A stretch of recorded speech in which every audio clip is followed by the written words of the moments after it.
3 thugs were harassing a girl. She looked at me with pleading eyes for help, but I humbly lowered my head, not daring to make any sound because I was just a clown. But then my pathological laughter kicked in, which the thugs saw as provocation. I wanted to respond, but I laughed louder and louder. A thug punched me in the nose. Then they began beating me up. Unable to bear it, I pulled out a gun and began fighting back.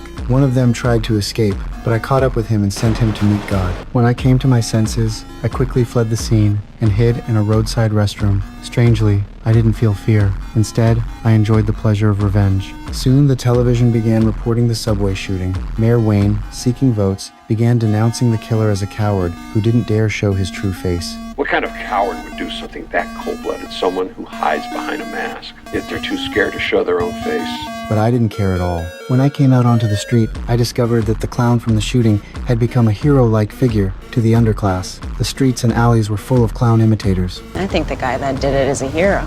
This was the first time I felt the joy of being noticed. In good spirits, I went home and danced with my mother. Then my mother asked me to mail letters. Out of curiosity, I opened the letters my mother had been writing for decades, and this revealed my mother's hidden secret. I was actually Mayor Wayne's illegitimate son. Under my questioning, my mother admitted this fact. To fulfill my mother's wish, I decided to go to the venue to confront Wayne, to meet this father respectably. I even tidied up my clothes. Then I told Wayne my mother's name, but Wayne denied everything, saying I was just an adopted child and that my mother was mentally ill with severe delusions. Although she had worked at his house, she was fired after a short time. If I didn't believe it, I could check the hospital records. I immediately protested. I don't want anything from you. Maybe a little bit of warmth, maybe a hug, Dad. How about just a little bit of fucking decency? What is it with you people? You say that stuff to my mother? Believing this was all Wayne's own version. Then, in my nervous state, the pathological laughter struck again.